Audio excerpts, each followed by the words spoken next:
Hernia పేషెంట్స్కి ఈ 5 warning symptoms red flags ఉంటే అర్జెంటుగా మీ డాక్టర్ దగ్గరికి వెళ్ళండి. ఒక చిన్న ఇన్సిడెంట్ చెప్తాను. మా ఫ్రెండ్ ఆయనకి ఎప్పటి నుండో హెర్నియా ఉంది. హెర్నియా ఉంటే ఇప్పుడు చూపించుకోవడానికి వచ్చి చెప్పాను అనమాట.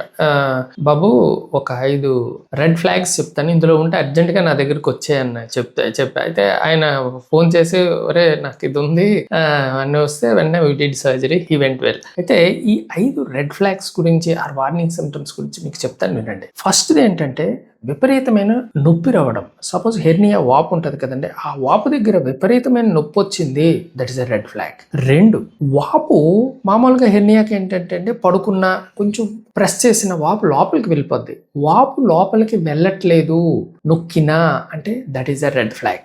3, వాంతులు అవ్వటం. సాధారణంగా హెర్నియాలో ఏంటంటే ఇంటెస్టైన్స్ అంటే పేగులు బయటకు వచ్చి ఇరుక్కుపోతాయండి. ఇంటెస్టైన్స్ అనేది నోటి నుండి యానస్ వరకు ఒక కంటిన్యూస్ ట్యూబ్ అనమాట. సో ఎప్పుడైతే ఈ ట్యూబ్ ఇరుక్కుపోయిందో కిందకి ఫుడ్ వెళ్ళదు, సో వామిటింగ్స్ అయిపోతూ ఉంటుంది. So vomitings is a red flag. 4, constipation అంటే అండి విరోచనం అవదనమాట, గాలి కూడా కిందకి పోదు, so that is the red flag. 5, రంగు మారడం. ఇప్పుడు వాపు ఉంటుంది కదండి, ఈ వాపు దగ్గర మామూలుగా ఏంటంటే స్కిన్ కలర్ ఉంటుంది, కానీ నెమ్మదిగా బ్లూయిష్ కలర్లోకి మారుతుంది. బ్లూయిష్ కలర్లో మారిందంటే అర్థం ఏంటంటే ఈ ఇంటెస్టైన్స్ అనేవి కుళ్ళిపోవటం మొదలు పెడుతున్నాయి. That is nothing but strangulated hernia. That is an dire emergency situation. ఈ 5 వార్నింగ్ సిమ్టమ్స్ని సకాలంలో గుర్తించకపోతే ఎమర్జెన్సీ ఆపరేషన్ థియేటర్లో చేరాల్సిన అవసరం వస్తుంది. సో ఈ 5 రెడ్ ఫ్లాగ్స్ని అస్సలు నెగ్లెక్ట్ చేయొద్దండి.